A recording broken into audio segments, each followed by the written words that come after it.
صباح الخير وتحياتي لحضراتكم في هذه التغطية الحية والمباشرة معكم من الآن لمتابعة كل ما هو جديد على الساحة الدولية والعربية والمحلية. دعونا ننتقل الآن معكم لمؤتمر صحفي مشترك ما بين رئيس الوزراء العراقي حيدر العبادي والرئيس الفرنسي إيمانويل ماكرون في قصر الإليزي بباريس. فإلى هناك.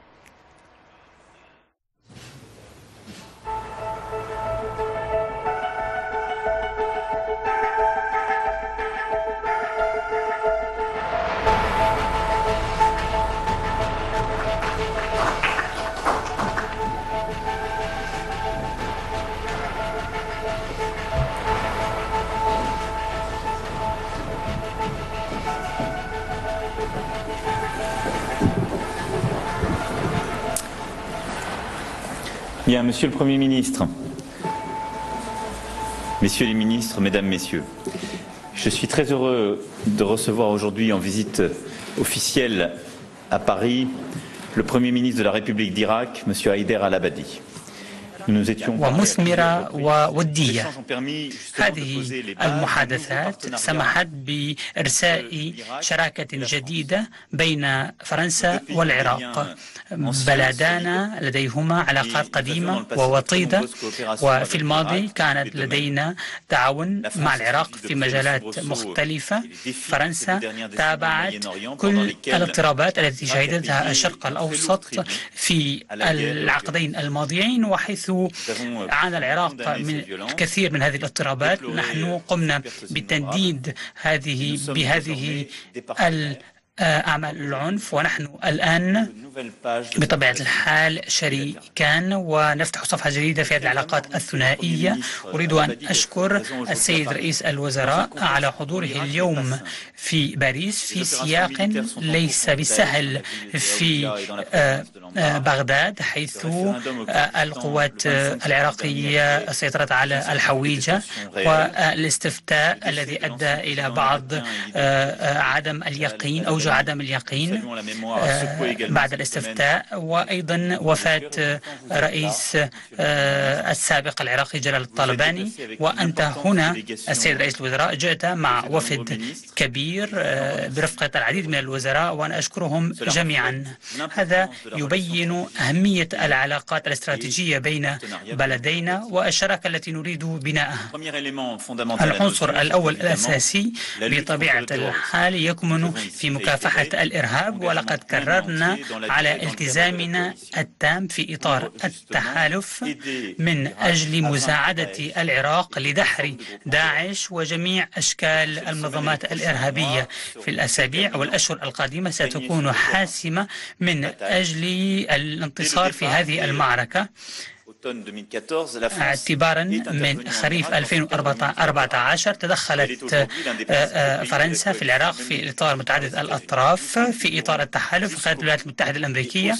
نحن سنعمل حتى النهاية، وطالما كان ذلك ضروريا من أجل مساعدتكم. أريد هنا أن أقول وأن أكرر بأن قواتنا منخرطون إلى جانب قواتكم في الخطوط الأولية، ونحن سنقف إلى جانب العراق حتى الدحر داعش بشكل كامل.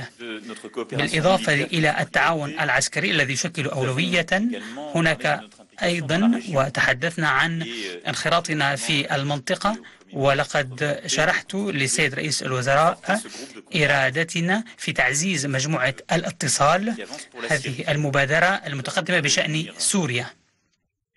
نحن استطعنا أن نقوم بجمع المدراء السياسيين في إطار الدول الخمس دائمة العضوية، ونحن على تواصل مع جميع القوات السياسية وعلى قادة المنطقة من أجل توطيد وتعزيز هذه الأداة السياسية المهمة من أجل إطفاء الاستقرار على سوريا، ومن أجل أيضا إطفاء الاستقرار على العراق.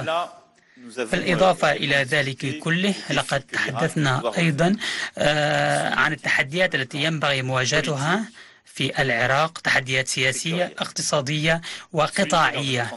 لقد أشرت خلال حديثنا عن رغبة فرنسا العميقة من أجل انخراط العراق في المصالحة الوطنية. كما ذكر، نريد أن يكون هناك حوكمة شاملة تستجيب لجميع تطلعات مكونات المجتمع العراقي بما فيهم أكراد العراق، حيث لفرنسا معهم علاقات صداقة، وإن فرنسا كانت دائما تدرك ومشغولة بأوضاع الكرد. وأنا ذكرت قبل الاستفتاء وبعد الاستفتاء نحن نريد استقرار العراق وسلامة العراق ودولة قوية في العراق، وبالتالي من الأهمية بالمكان في الأسابيع والأشهر المقبلة أن يكون هناك حوار يؤكد على احترام وسلامة وسيادة العراق. وبالتالي هناك طريق احترام حقوق الشعوب والشمل السياسي، ويسمح أيضا الإطار الدستوري واستقرار وسلامة العراق، وهذا هو الطريق الذي نريد أن نواكبكم فيه. نحن نعرف بأن الاستفتاء الذي أجري بمبادرة من رئيس إقليم كردستان في 25 من سبتمبر، وأنا ذكرت بأنه حاليا الهدوء وضبط النفس هو السائد.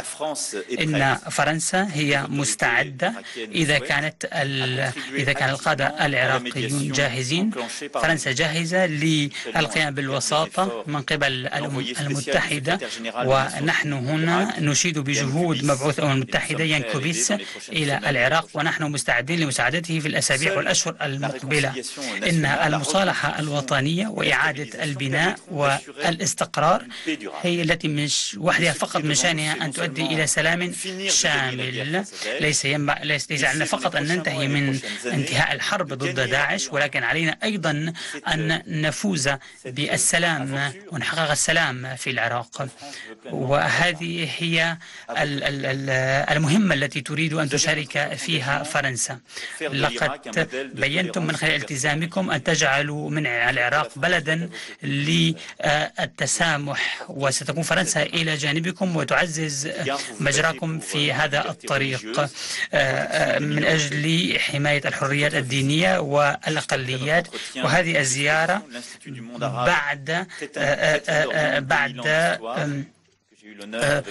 لقائنا وبعد افتتاح معرض في معهد العالم العربي بعنوان المسيحيون في المشرق، والذي افتتحته بحضور الرئيس ميشيل عون. وأنا هنا أريد أن أكد لكم بأن زيارتكم هي مهمة جدا، لأنه هذا جزء من تاريخنا المشترك.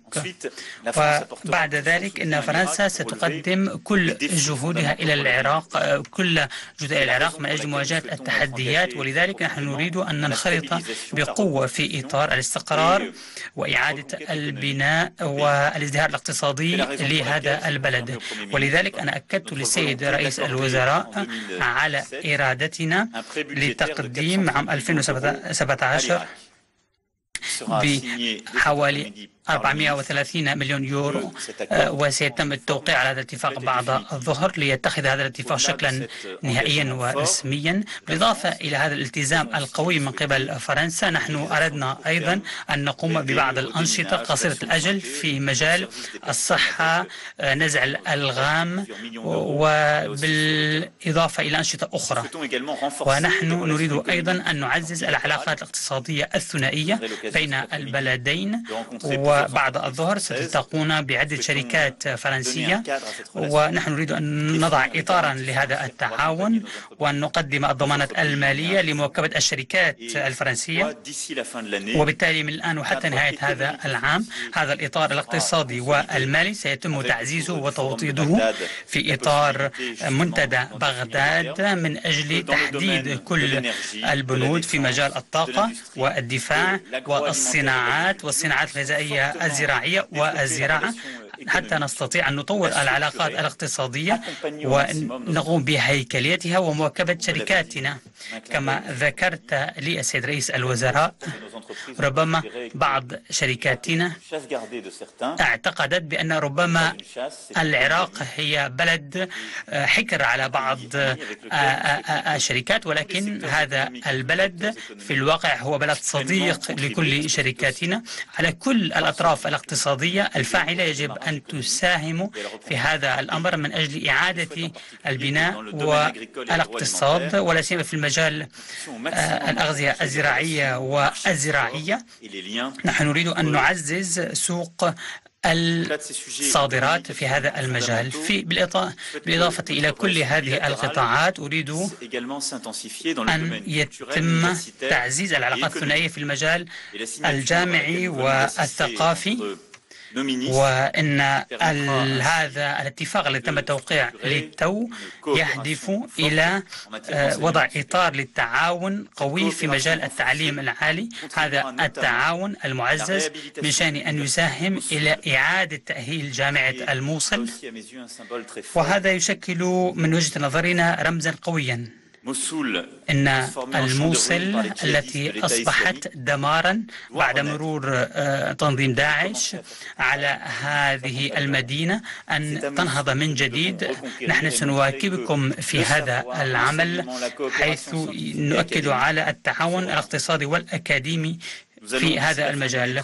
من الآن وحتى نهاية العام سنعمل بشكل قوي من أجل تكثيف العلاقات الجامعية، حتى أريد هنا أن تكون هناك سياسة قوية في هذا المجال. ونحن هنا نتخذ ونتعهد بكل الالتزامات المالية بالتعاون مع وزارة أوروبا والشؤون الخارجية، وبالتالي في بداية العام المقبل سنقوم بتوقيع اتفاق إطاري استراتيجي بين البلدين الذي من شأنه أن يشكل صفحة جديدة من أجل الفوز بالسلام، ومن شأنه أيضا أن تسمح للحضارة بالعودة.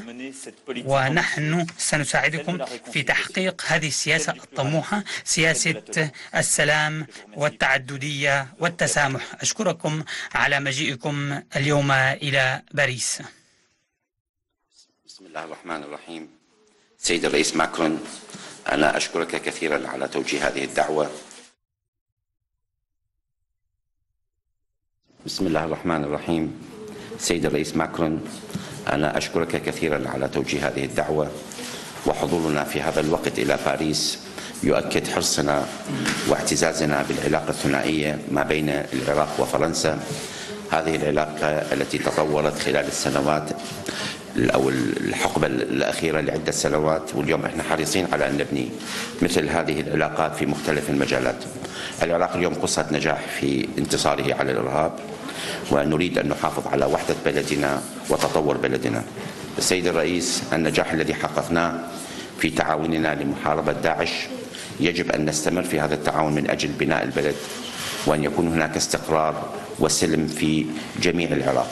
يجب أن نتعاون في مرحلة السلم لتحقيق السلم كما نجحنا في مرحلة التعاون ضد داعش وإرهاب داعش. هذا الإرهاب الذي كان يهدد ليس فقط العراق والمنطقة بل يهدد العالم. أنا أستطيع اليوم أن أزف بشرى إلى جميع العراقيين والقوات المسلحة العراقية وإلى جميع محبي السلام وأيضا شركائنا في التحالف الدولي وكل الذين عانوا من الإرهاب تحرير مدينة الحويجة. اليوم تم على أيدي القوات العراقية اللي هي في غرب كركوك، وفي هذا الإطار لم يبقى لنا إلا الشريط الحدودي مع سوريا. في هذه الحالة تغلبنا على كل الإرهاب في العراق، وتحقيق قواتنا رغم الأزمات التي حاول البعض أن يجرنا إليها، تركيزنا على محاربة الإرهاب والبعث الاستقرار في العراق، هذا لم يكن ليتحقق لولا بطولة الشجعان الأبطال الذين يقاتلون ويضحون على الأرض، وكذلك إسناد المجتمع الدولي وفرنسا من ضمنهم في هذه المعركة الأساسية. هذا الانتصار ليس فقط للعراقيين بل لكل العالم. يجب أن نلاحق هذه المنظمة الإرهابية، نلاحقها في كل مكان، منظمة خطرة جدا وتبعث على عدم الاستقرار في كل مكان. هذا الإرهاب الذي أراد أن يوقع بين أبناء الوطن الواحد، أن يوقع مع الأقليات. نحن انتصارنا على الإرهاب هو إعادة العمل وإعادة هؤلاء النازحين إلى بيوتهم. لحد الآن تم تقريبا عودة 2,000,000 نازح من الذين نزحوا تحت ظل الإرهاب، عادوا إلى بيوتهم مرة ثانية فيما أسميناه بإعادة الاستقرار للمناطق وتقديم هذه الخدمات إلى المواطنين. لدينا عدو مشترك، وأيضا لدينا مهمة مشتركة في بعث السلام والاستقرار في المنطقة، وممكن لفرنسا بعلاقتها الفريدة مع العراق أن تلعب دورا مهما في مساعدتنا في فرض الاستقرار والأمن في العراق بل في المنطقة جميعا. العراق هو قصة نجاح كبيرة بالانتقال من الإرهاب إلى إعادة الإعمار إلى الاستقرار، وهذا يشع على كل المنطقة بل يشع على كل العالم. نتطلع إلى زيادة مساهمة الشركات الفرنسية في العراق. هناك فرص كثيرة، هناك شركات كثيرة، ربما بحدود 12 شركة فرنسية تعمل في قطاع النفط بالإضافة إلى القطاعات الأخرى، ونحن ننتظر زيادة هذه الفعاليات في لقائنا اليوم بعد الظهر مع الشركات الفرنسية لتشجيعها إلى الاستثمار والعمل في العراق. وهناك فرص مهمة في هذا الإطار في كل العراق وفي المناطق المحررة كذلك، والتعاون في الجانب التجاري والجانب الاقتصادي وكذلك النفط. أشكركم سيد الرئيس على القرض الفرنسي 430 مليون يورو، والذي سيساهم في دعم الموازنة العراقية ويساهم أيضا في دعم خطتنا لإعادة الاستقرار وإعادة الإعمار في البلاد. وأيضا ندعو إلى حل جميع المشاكل في البلد على ضوء في المنطقة على ضوء الحوار. نحن نأسف لنرى هناك عدة نزاعات في المنطقة، يجب أن يكون هناك جهد إقليمي ونحن نشارك في هذا الجهد الإقليمي وجهد دولي لإيقاف كل هذه النزاعات، والتي هي فسحت المجال لظهور هذه الجماعات الإرهابية منها داعش. يجب أن نتعاون من أجل القضاء على هذه النزاعات المسلحة التي لا تخدم هدفا بل ترجع النمو والتنمية في المنطقة إلى الوراء، وأيضا تسبب في نشوء حالات صدام وحالات إرهاب غير مقبولة. همنا أن نحفظ سيادة العراق على ضوء الدستور العراقي. لدينا دستور، وهذا الدستور صوت عليه أكثرية ساحقة من المواطنين العراقيين في العام 2005، وهو يجمع جميع العراقيين، وقد صوت عليه أيضا مواطنون الكرد. الاستفتاء على الانفصال هو خروج عن الدستور وخروج عن هذا الإجماع، ونحن رفضناه، والمحكمة الاتحادية العراقية والبرلمان العراقي قرروا بأن هذا الاستفتاء هو غير دستوري وغير صحيح. بالطبع داعش حاولت أن تقضي على التنوع في العراق ولكنها فشلت، بدليل التنوع لا زال موجود في العراق، ونحن نعتز بمواطنين الكرد لأن العراق لكل العراقيين، والدستور العراقي يؤكد على حقوق كل المواطنين. نحن ليس لدينا درجات في المواطنة في العراق. هذه الدولة وواجب حكومتي أن تخدم المواطن العراقي بغض النظر عن تبعيته وبغض النظر عن انتمائه، وهذه هي سياسة هذه الحكومة. ولهذا حررنا كل المناطق في العراق بغض النظر عن انتمائها، بغض النظر عن هويتنا، لأن نرى من مسؤوليتنا أن ندافع ونحمي المواطن العراقي. نحترم كل تطلعات المواطنين بضمنهم تطلعات المواطنين الكرد. أنا أحترم هذا التطلع، ولكن علينا أن نعمل معا. نحن في بلد واحد ضمن مصالح مشتركة، ويجب أن تمتد السلطة الاتحادية حسب الدستور سواء في المنافذ الحدودية أو في المناطق المتنازع عليها. وأنا أوجه دعوة إلى قوات البيشمركة أن تعمل معا كما عملنا في تحرير الموصل معا بين الجيش العراقي وقوات البيشمركة. أدعو قوات البيشمركة في المناطق المتنازع عليها أن تعمل جنبا إلى جنب مع القوات الاتحادية العراقية وتحت قيادة القوات الاتحادية من أجل توفير الأمن للمواطنين، ومن أجل أن نقوم بإعادة بناء واستقرار هذه المناطق. هذه المناطق عانت كثيرا خلال الفترات الماضية، وسواء في ظل النظام السابق أو على يد الجماعات الإرهابية بعد 2003، وعلينا الآن أن نعمل معا في هذا الإطار. دعوتي إلى الجميع: لا نريد مواجهة مسلحة، لا نريد أي عداء وأي مصادمات، ولكن يجب أن تفرض السلطة الاتحادية، ولا يجوز لأحد أن يعتدي على السلطة الاتحادية في هذه المناطق. دعوتي إلى البيشمركة أن تكون جزء من القوات الوطنية العراقية تحت القيادة العراقية الاتحادية، وأن تعمل مع هذه القوات لفرض السلطة على جميع هذه المناطق. أنا أعود مرة ثانية، هناك مؤتمر لإعادة الإعمار في العراق من مساعدة كل الدول. نحن بصراحة قضية العراق تجربة فريدة، وفرنسا تلعب دور مهم، وأنا مع الجدول الذي اتفقنا عليه من خلال لقاءاتنا واجتماعاتنا ونقاشنا. الجدول الذي اتفقنا عليه أرجو أن يتم إنهاءه من خلال المؤسسات الحكومية في البلدين، ونستمر في هذا التعاون، وخصوصا في مجال تشجيع التعاون الاقتصادي والتجاري بين البلدين واستمرار التعاون الأمني لتعزيز قواتنا وللقضاء على أي وجود إرهابي ليس فقط في العراق بل في المنطقة. شكرا سيد الرئيس.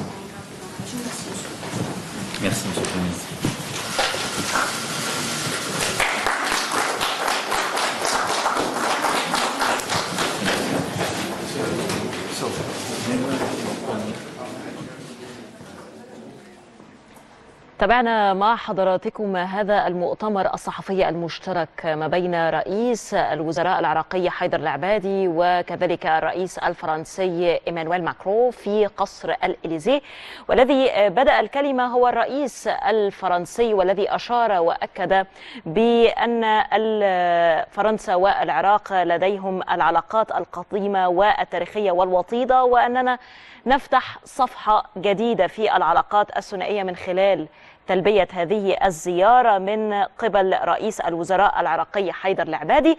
وأيضا وجه الشكر لرئيس الوزراء لهذه الزيارة في هذا التوقيت فيما تخص بتحرير الحويجة في هذا التوقيت، وأيضا هذه الاختلافات في وجهات النظر الخاصة بإقليم كردستان دستوريا. وهذا يدل على أهمية العلاقات ما بين فرنسا والعراق، وأن القوات الفرنسية منخرطة مع القوات العراقية لدحر داعش في العراق، وأنه يجب مواجهة فرنسا مع العراق للتحديات سواء كانت هذه التحديات اقتصادية أو سياسية أو أيضا اجتماعية إنسانية، وأن فرنسا جاهزة لإجراء الوساطة ما بين الأطراف الداخلية العراقية وتوقيع اتفاق في العام القادم استراتيجي بين البلدين فيما يخص هذه العلاقات الثنائية. كانت هذه أهم ما جاء أو النقاط التي جاءت في كلمة الرئيس الفرنسي إيمانويل ماكرون. كذلك رئيس الوزراء حيدر العبادي أشار وأكد إلى أن الحضور في هذا التوقيت ربما يدل على أهمية العلاقات المشتركة والثنائية ما بين البلدين، وأيضا الإعلان عن تحرير الحويجة عدا الشريط الحدودي مع سوريا، ويجب أن يكون جهد إقليمي من قبل فرنسا ودول العالم في دحر الإرهاب وكذلك في توحيد الشؤون الداخلية العراقية. إذن للمزيد من التفاصيل دعونا نستقبل هاتفيا الآن مشاهدينا الأستاذ صباح النعمان، وهو المستشار الإعلامي لجهاز مكافحة الإرهاب. يا فندم صباح الخير. صباح النور، أهلا وسهلا.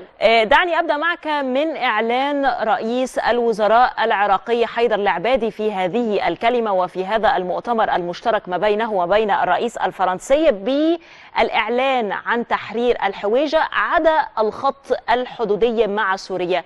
هل لك أن تطلعنا على مزيد من التفاصيل حول هذه النقطة إذا توفرت لديك؟ بالفعل هذا اليوم قطاعات الجيش العراقي والشرطة الاتحادية ومن قبلها جهاز مكافحة الإرهاب استكملوا تحرير منطقة الحويجة ضمن المرحلة الثانية من عمليات التحرير.